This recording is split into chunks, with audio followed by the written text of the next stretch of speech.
ভালোবাসার সাতকাহনে আজ সম্পূর্ণ নতুন একটা গল্প নিয়ে হাজির হয়েছি। আজকের গল্প আর গল্পের সবকটা চরিত্রকে কাল্পনিক ধরে নিয়ে গল্পটা শুরু করছি। অন্বেষা শহরের খুব নামকরা একটা লাইব্রেরির লাইব্রেরিয়ান। বয়স এই 40-42 বছর। সুন্দরী, 12 বছরের মেয়ে আছে। Husband school teacher. সুখী দাম্পত্য জীবন। অন্বেষার জীবনে কোনো চাহিদা নেই, কোনো আবদার নেই। এই এত বছরের জীবনে ও কখনো কারোর কাছে কিছু চায়নি, আবদারও করেনি। এই 15 বছরের বিবাহিত জীবনে ও ওর হাজব্যান্ডের কাছেও কখনো কিছুই চায়নি। অন্বেষার শ্বশুর শাশুড়ি গ্রামে থাকেন। প্রত্যেক বছর পুজোর সময় অন্বেষার হাজব্যান্ড, মেয়ে, শ্বশুর শাশুড়ি সবাই মিলে 7-10 দিনের জন্য বাইরে বেড়াতে যায়। এবছরেও ওরা ঠিক করেছে বেড়াতে যাবে। এবছরে ওরা মথুরা, বৃন্দাবন, দিল্লি, আগ্রা এই দিকটা ঘুরবে। সেই মতো অন্বেষার হাজব্যান্ড ষষ্ঠীর দিন রাজধানীর টিকিট কেটেছেন। শ্বশুর শাশুড়ির অনেক দিনের ইচ্ছে ছিল মথুরা, বৃন্দাবন ঘোরার। দেখতে দেখতে পুজো আর ওদের বেড়াতে যাওয়ার দিন একদম এসে হাজির। যথাসময় ওরা দিল্লি পৌঁছে যায়। অন্বেষার হাজব্যান্ড একটা ট্রাভেল এজেন্সির মাধ্যমে পুরো ঘোরার প্ল্যানটা করেছিলেন।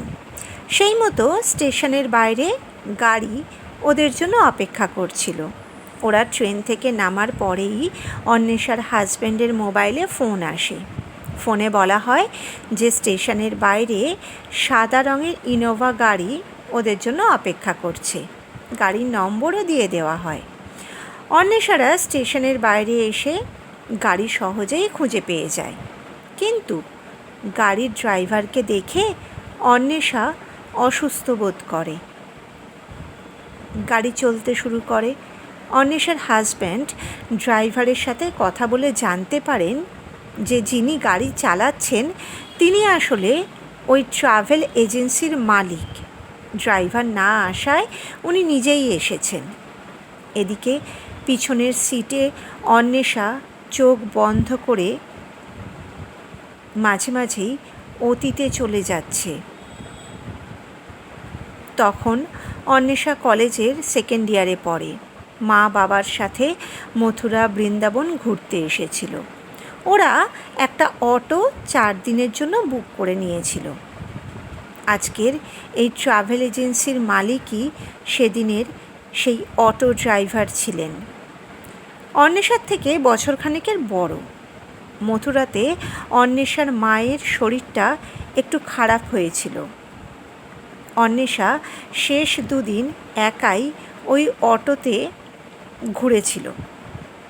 আর শেষ 2 দিনেই ওরা ঠিক করেছিল যে ওরা বিয়ে করবে। সেই মতো সেদিনের সেই অটো ড্রাইভার অন্বেষার বাবার সাথে কথাও বলতে গিয়েছিল, কিন্তু অন্বেষার বাবা রাজি হননি। অন্বেষা চেয়েছিল অটো ড্রাইভারের সাথে পালিয়ে যেতে, কিন্তু অটো ড্রাইভার রাজি হয়নি। কখনো কখনো সারা জীবন একসাথে থেকেও দুটো মানুষের মধ্যে ভালোবাসার সম্পর্ক গড়ে ওঠে না। আবার কখনো কখনো 4 দিনেও দুটো মানুষের মধ্যে ভালোবাসা সম্পর্ক গড়ে ওঠার জন্য অনেকটা সময়।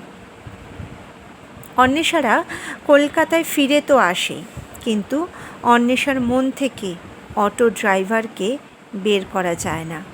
সারা জীবনের জন্য অন্বেষার মনই তার পার্মানেন্ট অ্যাড্রেস হয়ে থেকে যায়। আজ এত বছর পর তার সাথে আবার দেখা হওয়ায় নিজেকে ঠিক রাখতে পারছে না অন্বেষা। ট্রাভেল এজেন্সির মালিকও যে ঠিক রাখতে পারছেন নিজেকে তা কিন্তু নয়। যেটা করছেন সেটা জোর করে নিজেদেরকে আটকে রেখেছেন ওরা। অন্বেষার হাজব্যান্ড একটা ভালো ধাবায় গাড়িটা দাঁড় করান কিছু খাওয়া দাওয়ার জন্য। অন্বেষা বলে ওর শরীরটা ঠিক লাগছে না, আর তাই ও কিছু খাবে না, গাড়িতেই থাকবে। সবাই ধাবায় খেতে চলে যায়।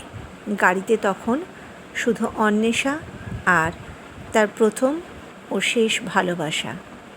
এজেন্সির মালিক বলেন, তোমার মেয়ে কিন্তু একদম তোমার মতো হয়েছে। অন্বেষা বলে, এত সুন্দর বাংলা বলছো, তখন তো একদম বলতে পারতে না।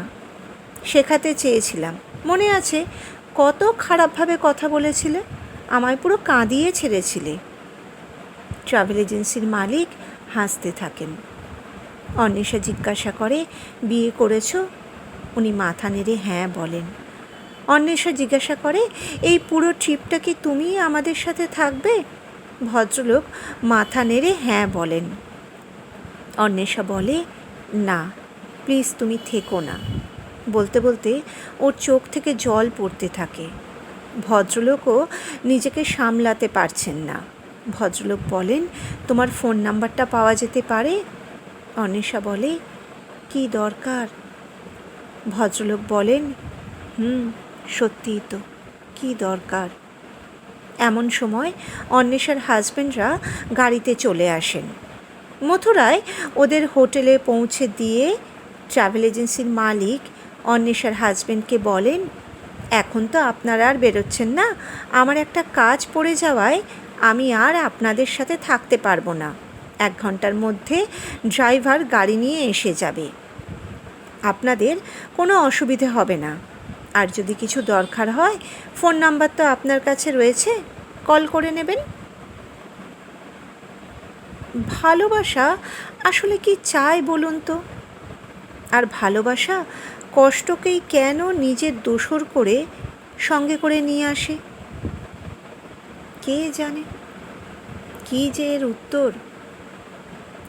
তাহলে বন্ধুরা, আজকের এই বিষয়ে আপনাদের যদি কোনো মতামত থাকে তাহলে অবশ্যই জানাবেন।